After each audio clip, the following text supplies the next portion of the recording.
In this episode, we're going to do a deep dive into a topic that many of you have been eagerly waiting for: India versus Pakistan, a military comparison. We'll be exploring their respective military strengths, analyzing the factors that contribute to their capabilities, and shedding light on the insights revealed by Global Firepower S ranking.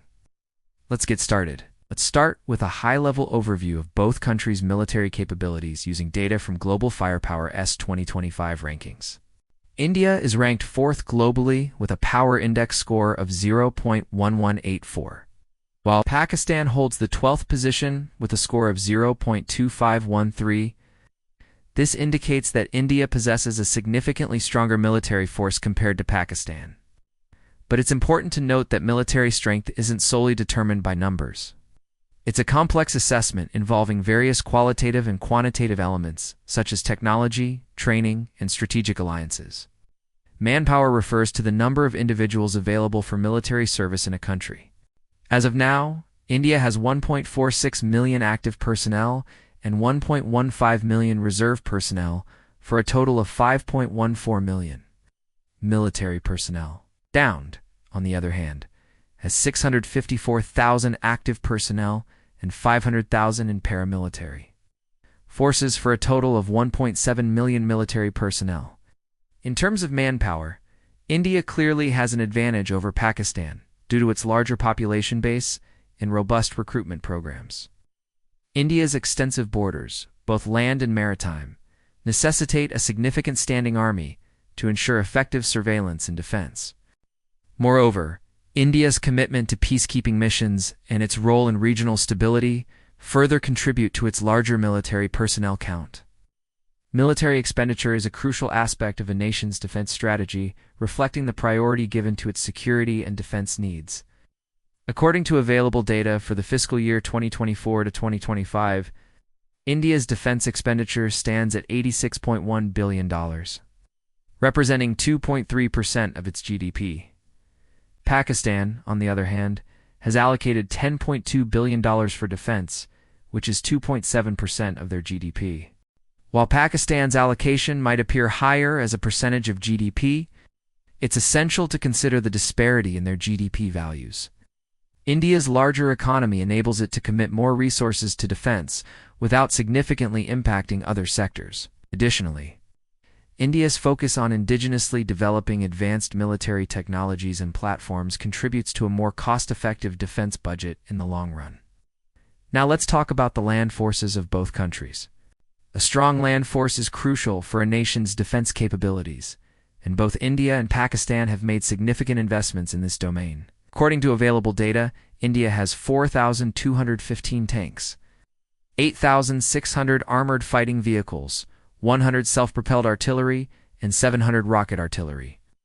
Pakistan, on the other hand, has 2,867 tanks, 5,945 armored fighting vehicles, 742 self-propelled artillery, and 1,440 rocket artillery.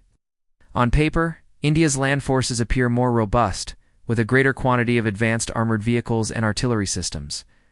However, the true strength of a land force goes beyond mere numbers. It encompasses factors like the quality of equipment, training of personnel, and operational doctrines. India's land forces have consistently performed well in various exercises and operations, showcasing their proficiency and capability. Air power is another critical component of a nation's military might. An effective air force can dominate the skies, control airspace, and provide air superiority. India's air force comprises 2,659 total aircraft, including 101 fighter aircraft, 413 multi-role combat aircraft, 115 attack aircraft, and 1,194 helicopters.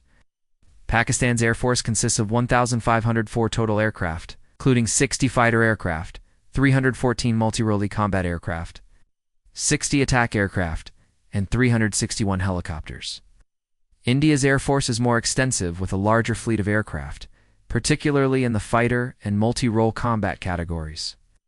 This signifies India's emphasis on air power and its ability to project air power across various domains. Both nations have undertaken significant efforts to modernize their air forces with new aircraft and advanced technologies. India's indigenous efforts, such as the Tejas fighter jet and the upcoming Advanced Towed Artillery Gun System, demonstrate its commitment to enhancing air power capabilities. Pakistan's acquisition of modern fighter jets and ongoing projects also reflect its efforts to strengthen its air force.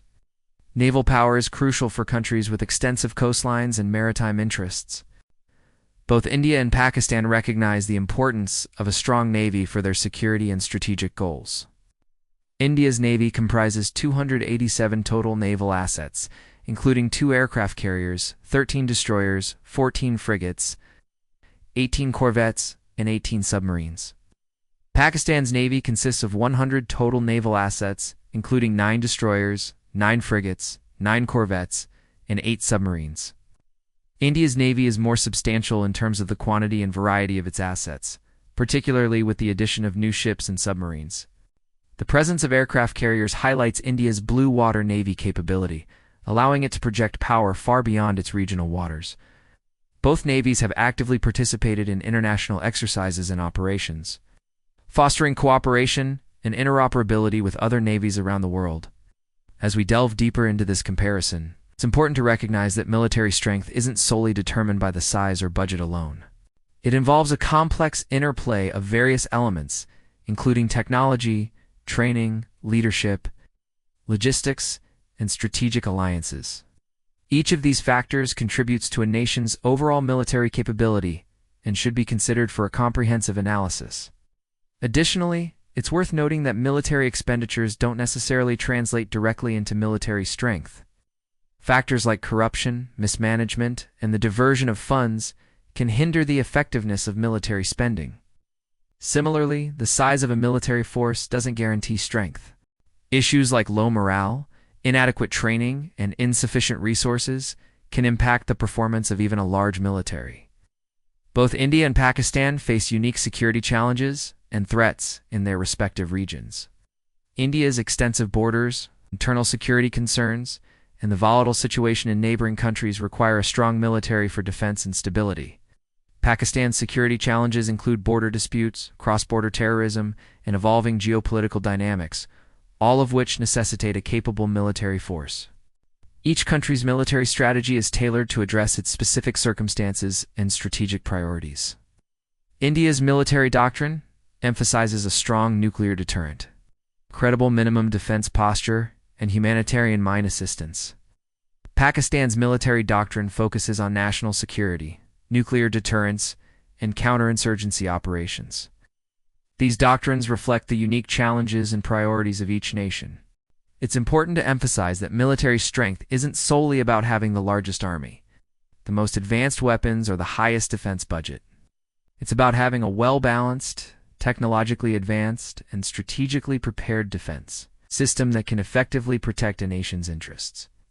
In conclusion, both India and Pakistan have made significant investments in their military capabilities.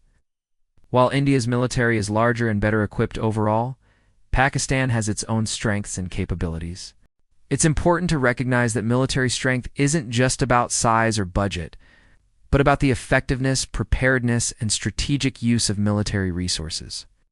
As regional and global security dynamics continue to evolve, both countries will need to adapt, innovate, and collaborate to address emerging challenges.